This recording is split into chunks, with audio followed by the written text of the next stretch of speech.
আসলে আমরা যে শুধুই সবজির বাগান করি তাও না, তার পাশাপাশি আমরা ফুলকেও ভালোবাসি এবং ফুলের কিছু এখানে দেখতে পাচ্ছেন আমরা করেছি। ফুল করতে ভালো লাগে এবং সবাই আপনারা জানেন, আমরা সবাই জানি। সো এই ফুলের বাগান আমাদের এখানে আছে আর সামনেও আছে। তো ভেজিটেবল তো করি, এর সাথে এটা আমার সাথে সাথে আমরা এটাও করি। আমি অবশ্য গার্ডেন করি সেই বাংলাদেশ থেকে। আমার বাড়িতে বেশ বড় গার্ডেন ছিল। রঞ্জন, সে বর্ষাকালে যখন রঞ্জন ফুটতো আমি সব পাতা কেটে দিতাম, একদম পুরো লাল হয়ে থাকতো। তারপরে মাধবীলতা, তারপরে ল্যাংটানা, হানটানা, 9 o'clock, ডালিয়া, জিনিয়া, তারপরে বিশাল বাগান ছিল আমার, অনেক সুন্দর। তো আমি কিন্তু এই দেশে এসে প্রতি বছরই কিন্তু আমি ফুলের গাছ করি। তো এই বাড়িটাতে প্রচুর গাছ আছে। তো এই গাছের কারণে বাড়িটা আমার কেনা। আর প্রতি বছর কিন্তু আমি প্রচুর হ্যাঙ্গিং বাস্কেট করি, কিন্তু এবছর আর সেই অ্যারেঞ্জমেন্টগুলো করা হয়নি, কারণ এবছর কোভিডের কারণে আমরা এটাকে বন্ধ রেখেছি। আর অনেক মানুষই অনেক ট্রাবলে আছে, কিছুটা তো তাদেরকেও হেল্প করতে হয়, তাই না? প্ল্যান ছিল এবার এগুলো করবই না, বাস্কেটটা করবই না, কিন্তু তারপর ভাবলাম বিকালে বসলে একটু ফুল টুল থাকলে ভালো লাগে। তো এই কারণে আর কি ওই কয়েকটা কিনে এনে ছোটো ছোটো করে লাগিয়েছি। কয়েকদিন পরে বড় যখন হবে তখন সুন্দর লাগবে। ফুল তো আমি পছন্দ করি, বাট ফুলের আমি কখনোই চাষ করিনি। লাইজু প্রতি বছরই করে, কিন্তু এবার আমি তো গার্ডেন করেছি। কিন্তু তুমি কি ফুলকে বেশি ভালোবাসো না গানকে বেশি ভালোবাসো? গান আর ফুল এই দুটোকেই আমি কিন্তু অসম্ভব ভালোবাসি। আমার ছোটোবেলা থেকেই আমার গান, যেমন সকাল 5টায় উঠে গানের প্র্যাকটিস করতাম, সেই সাথে কিন্তু ফুলের বাগানটাও কিন্তু আমি সবসময় করতাম। তো ওই যে একটা স্কুলে পড়েছিলাম না, কবি সতেন্দ্রনাথ দত্তের একটি কবিতা, প্রথম লাইনটা আমার মনেই আসছে না, তবে দ্বিতীয় লাইনটা ছিল, দুটি যদি জোটে অর্ধেক তার ফুল কিনে নিও হে অনুরাগী। তো যখন আমি বাগানে ঘুরি গুনগুন করে কিন্তু কানের কাছে যেমন রবীন্দ্রনাথের গান ভাসে, আর সেই সাথে কিন্তু এই লাইনটিও সবসময় ভাসে। তার মানে যদি খাদ্য হচ্ছে মানুষের জীবন বাঁচানোর জন্য সবচেয়ে বেশি দরকার, এবং খাবারের পরে যদি পয়সা থাকে তাহলে ফুল কিনে নেওয়ার কথা বলা হয়েছে। তো ফুলটা মানুষের জীবনে অত্যন্ত গুরুত্বপূর্ণ। আমি মনে করি যে এটা একটি ফুল দেখলে যে মনের যে চাহিদাটা, মনের যে ক্ষুধাটা, সেটা কিন্তু মেটে। বিকেলবেলা আমরা এই জায়গাটায় বসে গান করি। আমি সাধারণত মেহেদী হাসানের গজল আমার খুব ভালো লাগে। আমার একটা বুম বক্স আছে, ওই বক্সে সুন্দর সাউন্ড দিয়ে গান, খুব জোরে আমি গান শুনি এখানে, নূরজাহান, মেহেদী হাসান। আর নিজে যখন গাই তখন রবীন্দ্রনাথ আমার সবচেয়ে প্রিয়। 4 বছর আমি সঙ্গীত ভবনে রবীন্দ্রসঙ্গীতই শিখেছি।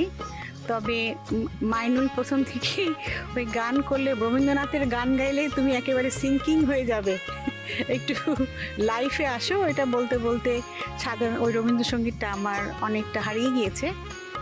তবে আমি একা একা বসে থাকলে এখনও কিন্তু আমি রবীন্দ্রসঙ্গীতই গাই।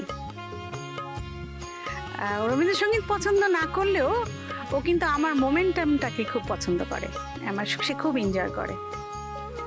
তো আমি গাই আর কি। তো আজকে যখন বললে তখন একটু গেয়ে শোনাই।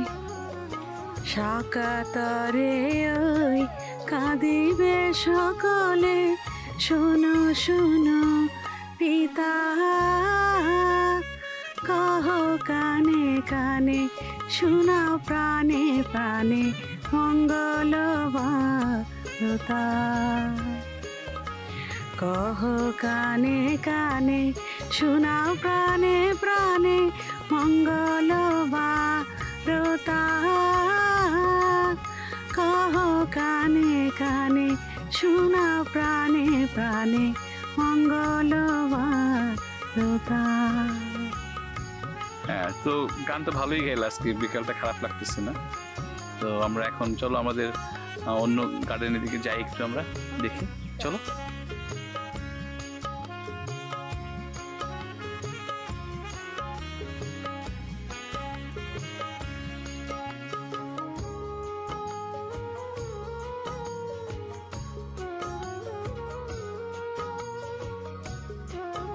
আমরা এখন আসছি আরেকটি ছোট্ট গার্ডেনে। আমাদেরই এই বাসার গ্যারেজের পিছনে করেছি এটা। সো চলুন আপনাদেরকে দেখাই এই গার্ডেনের ভিতরে আমি কী কী করেছি। লাইজু আসো আমার সাথে তুমি।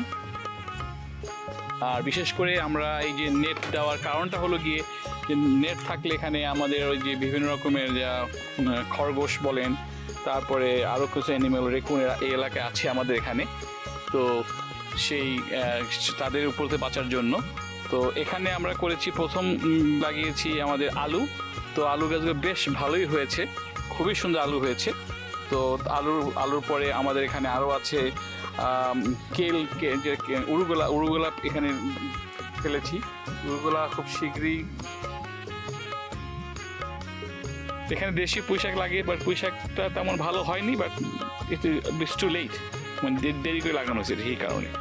এই যে ক্যারট গাছ, এটা এখানে এই ক্যারট, এটা ক্যারট, এটা ক্যারট, এই ক্যারট, অনেকগুলো ক্যারট, অনেক ক্যারট আছে এখানে। তারপরে এইটা হলো কি আপনার ওই যে ল্যাটুচ, এই যে এটা হয়ে গেছে। সো বার্গার খান, সালাদ খান, এখান থেকে কেটে কেটে নিয়ে এখানে স্টার্ট অলরেডি ইস্টিং ফ্রম হিয়ার। আজ মনে হয় এই নিরালায় সারাদিন ছন্দের গান শুনি,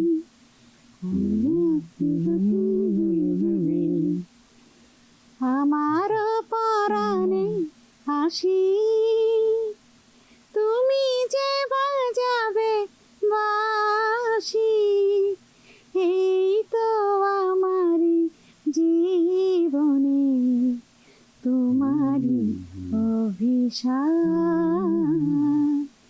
তুমি যে আমার, ওগো তুমি যে আমার। নন্দন টিভির মাধ্যমে আমরা কমিউনিটির কাছে আমাদের এই ভুল ত্রুটি ছোটোখাটো এই প্রজেক্টটাকে শেয়ার করতে পারছি, এই জন্য নন্দন টিভিকে অনেক অনেক ধন্যবাদ। সেই সাথে আপনারা যারা আজকে আমাদের অনুষ্ঠান দেখছেন তাদের প্রতি রইল আমাদের অনেক অনেক ভালোবাসা, এবং সবাইকে আমন্ত্রণ রইল আমার বাড়িতে, আমাদের বাড়িতে। আমাদের একটা প্ল্যান আছে, যদি এই প্যান্ডামিকটা চলে যায়, আমরা সবজি তুলে ব্যাকইয়ার্ডে আমরা রান্না করব চুলা দিয়ে, এবং আমরা সবার মাঝে আমাদের এই সবজিগুলোকে শেয়ার করব, অনেক অনেক আনন্দ করব। ধন্যবাদ নন্দন টিভি। আমি এই প্রথমবার বাগান করলাম। নাসরিন খান অ্যান্ড মাইনুর খান আমাদের পরিবারের পক্ষ থেকে সকলকে জানাচ্ছি ধন্যবাদ, এবং ধন্যবাদ জানাচ্ছি নন্দন টিভিকে আমাদের এই বাগানটি আমাদের কমিউনিটির মাঝে তুলে ধরার জন্য।